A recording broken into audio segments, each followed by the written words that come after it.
বিখ্যাত পাঠক বুলি কওঁ আমি ৰামচৰণ ভৰালীদেৱৰ যাতে এই কৃতকাৰ্যটো তেওঁ ৰাজ্যিক মৰ্যাদাৰে সম্পন্ন কৰে তাৰ বাবে আমি আবেদন জনাইছোঁ। পুনৰ কৈছোঁ যে শেষকৃত্য যাতে ৰাজ্যিক মৰ্যাদাৰে সম্পন্ন হয় তাৰ বাবে অসম চৰকাৰৰ ওচৰত আহ্বান জনাইছোঁ। এই 2025 চনটো অসমীয়াৰ বাবে খুব বেয়া চন আৰু এই 2025 আমি বহু কেইগৰাকী অসম ৰত্ন হেৰুৱাইছোঁ, কিংবদন্তি হেৰুৱাইছোঁ। আৰু যোৱা নিশা 12:20 নাগাৰা নামৰ মহীৰূহ ৰামচৰণ ভৰালী দেৱ আমাৰ মাজৰ পৰা আঁতৰি গৈছে আৰু এগৰাকী অসম আন্দোলনৰ সৈতে তেখেত জড়িত আছিল। অসম আন্দোলনৰ নাগাৰা নামৰ জৰিয়তে তেখেতে মানুহক ৰাইজৰ মাজলৈ লৈ আহিছিল, আন্দোলনটো এক নতুন গতি দিছিল আৰু সেইগৰাকী শিল্পীক হেৰুৱাই আমি ছাত্ৰ সন্থাৰ পৰিয়াল সঁচাকৈ মৰ্মাহত হৈছোঁ। আৰু ছাত্ৰ সন্থাৰ এগৰাকী অঘোষিত উপদেষ্টা আছিল আমাৰ, আৰু প্ৰতিটো ক্ষেত্ৰতে আমাক তেখেতে উপদেশ দিছিল আৰু প্ৰতিটো অনুষ্ঠানত তেখেতৰ সহযোগ আছিল। আৰু আমি এটি কথা অসম চৰকাৰক আহ্বান জনাব বিচাৰিছোঁ, তেখেতৰ শেষকৃত্য ৰাজ্যিক মৰ্যাদাৰে সম্পন্ন হ'ব লাগে। আৰু দ্বিতীয় কথা, ৰামচৰণ ভৰালীদেৱে যিটো জীৱিত অৱস্থাত কোনো ধৰণৰ ৰাজ্যিক বঁটা বাহন নাপালে অসম চৰকাৰৰ পৰা, গতিকে মৰণোত্তৰভাৱে হ'লেও তেখেতক অসম গৌৰৱ বা অসম বৈভৱ বঁটা তেখেতক প্ৰদান কৰিব লাগে। আৰু অসম চৰকাৰে তেখেতৰ স্মৃতি যুগমীয়া কৰি ৰখাৰ স্বাৰ্থত এটি বঁটা ৰামচৰণ ভৰালীৰ নামত এটি বঁটা প্ৰৱৰ্তন কৰিব লাগে। আৰু ইতিমধ্যে আমি নাগাৰা নাম সংঘৰ লগত আলোচনা কৰিছোঁ, বিভিন্ন জ্যেষ্ঠ ব্যক্তিসকলৰ আলোচনা কৰিছোঁ, বিভিন্ন নাগাৰা নামৰ পাঠকৰ লগত আলোচনা কৰিছোঁ। আজিৰ এই দিনটো নাগাৰা নাম দিৱস হিচাপে অসমত পালন কৰিব লাগে। এইটো অসম চৰকাৰে যথেষ্ট উদ্যোগ গ্ৰহণ কৰক, ছাত্ৰ সন্থাই উদ্যোগ গ্ৰহণ কৰিছোঁ, বিভিন্ন দল সংগঠনে উদ্যোগ গ্ৰহণ কৰিছে আৰু নাগাৰা নামকো এই ক্ষেত্ৰত আমাক যথেষ্ট সঁহাৰি জনাইছে। আৰু যিহেতু আজি শেষ শ্ৰদ্ধাঞ্জলি, তেখেতক ৰাজহুৱা শ্ৰদ্ধাঞ্জলি জনাবলৈ আমি তেখেতৰ বাসগৃহত আমি এটা ক্ষেত্ৰ আমি উলিয়াইছোঁ, তাত কিছু সময় পিছতে ৰাইজৰ বাবে শ্ৰদ্ধাঞ্জলি অনুষ্ঠান আয়োজন কৰা হ'ব। আৰু শেষকৃত্যটো তেখেতৰ যিটো নতুনকৈ এটা ঘৰ তেখেতৰ সম্পূৰ্ণ ঘৰ এটা সাজি আছিল, কিন্তু তেখেতৰ ঘৰৰ কাষতে তেখেতক শেষকৃত্য সম্পন্ন কৰা হ'ব। আৰু পুনৰ কৈছোঁ যে শেষকৃত্য যাতে ৰাজ্যিক মৰ্যাদাৰে সম্পন্ন হয় তাৰ বাবে অসম চৰকাৰৰ ওচৰত আহ্বান জনাইছোঁ। অসম চৰকাৰৰ দুগৰাকী মন্ত্ৰী নলবাৰী জিলাৰ পৰা প্ৰতিনিধিত্ব কৰিছে, এগৰাকী টিহু সমষ্টি, এগৰাকী নলবাৰী সমষ্টি।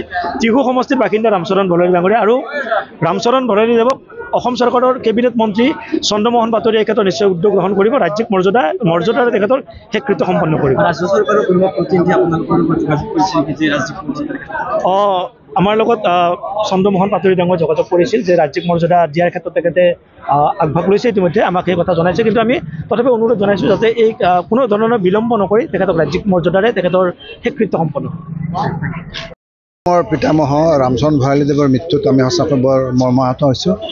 এইখিনিতে মই চৰকাৰলৈ আবেদন জনাইছোঁ যে নাগাৰা নামৰ কৃষ্টিটোক এটা বিশেষ মাত্ৰা প্ৰদান কৰা, বিশেষ শৈলীৰে তেওঁ নাগাৰা নামৰ প্ৰচাৰ কৰা বিখ্যাত পাঠক বুলি কওঁ আমি ৰামচৰণ ভৰালীদেৱৰ যাতে এই কৃতকাৰ্যটো তেওঁ ৰাজ্যিক মৰ্যাদাৰে সম্পন্ন কৰে তাৰ বাবে আমি আবেদন জনাইছোঁ।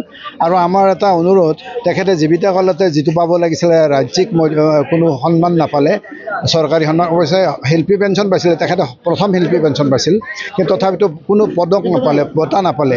গতিকে আমি আশা কৰিম তেখেতক মৰণোত্তৰভাৱে হ'লেও অসম বৈভৱ বা অসম গৌৰৱ বঁটা প্ৰদান কৰি ধন্য কৰিব লাগে। আচলতে সেইটো আমাৰ ফালৰ পৰা এটা আবেদন জনাইছোঁ। আৰু মই ব্যক্তিগতভাৱে তেখেতৰ লগত নাগাৰা সংগত কৰাৰ সৌভাগ্য হৈছিলে। 1984 চনৰ পৰা কেইবাখনৰ নামত মই সংগত কৰিছিলোঁ সেইখিনি সময়ত।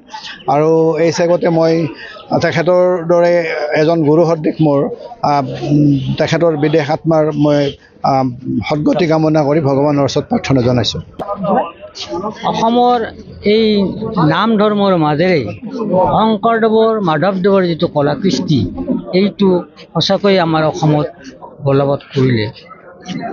ভৰালীদেৱ সঁচাকৈ এজন বৰ ৰসিক আছিল। তেওঁ অকল ৰামৰ পাঠকেই নাছিল, আমাৰ এই অঞ্চলৰ বিভিন্ন সমাজৰ ক্ষেত্ৰত তেখেত বৰ আগৰণুৱা আছিল। তেখেতৰ মৃত্যুত আমি অঞ্চলবাসীয়ে বৰ দুখ পাইছোঁ। আশা ৰাখিছোঁ তেখেতক যাতে চৰকাৰে মৃত্যুৰ পিছতো মৰণোত্তৰ হিচাপে তেখেতক যিখিনি মৰ্যাদা দিব লাগে এই মৰ্যাদাটো প্ৰদান কৰে। চৰকাৰে ৰাজ্যিক মৰ্যাদাৰে তেওঁ ক্ৰিয়া সম্পন্ন কৰিম বুলি কৈছে, এইটো জানিছোঁ আমি, এইটো বৰ সুখৰ কথা। আমাৰ ইয়াত এটা নাট্য সন্মিলনৰ শাখা আছিল, এই নাট্য সন্মিলন শাখাটোৱে আমি তেওঁক নাগাৰা সূৰ্য উপাধি দিছিলোঁ মোৰ উদ্যোগতে। আৰু আমি ভাৰত চৰকাৰৰ কাৰণে কেইবাবাৰো সংগীত নাটক একাডেমীৰ কাৰণে তেখেতৰ কাৰণে আবেদন কৰিছিলোঁ, নাপালে। যিয়ে নহওক, কিন্তু এতিয়া ৰাজ্যিক অন্তত ভাল বঁটা এটা পালে, ভাল স্বীকৃতি পালে, আৰু তেখেতক এটা সন্মান সহকাৰে কিবা তেখেতৰ নামত বঁটা বা তেনেকুৱা এটা যাতে গোটেই আমাৰ নৱপ্ৰজন্মই জানে এই আমাৰ নাগাৰা সূৰ্য ৰামচৰণ ভৰালীৰ নামটো যাতে জিলিকি থাকে তাৰ কাৰণে মই ৰাজ্যিক চৰকাৰক অনুৰোধ জনাইছোঁ।